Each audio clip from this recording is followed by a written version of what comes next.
فرعون نے کہا اور رب العالمین کیا ہوتا ہے؟ فرمایا آسمانوں اور زمین اور جو کچھ ان دونوں میں ہے سب کا مالک، بشرطے کہ تم لوگوں کو یقین ہو۔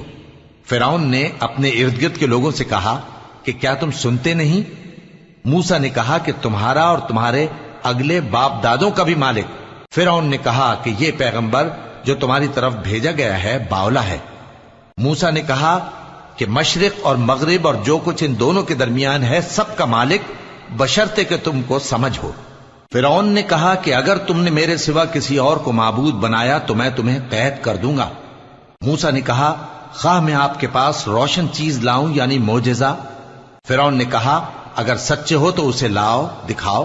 پس انہوں نے اپنی لاٹھی ڈال دی تو وہ اسی وقت صاف اژدہا بن گئی، اور اپنا ہاتھ جو نکالا تو اسی دم دیکھنے والوں کے لیے سفید براق نظر آنے لگا۔ فرعون نے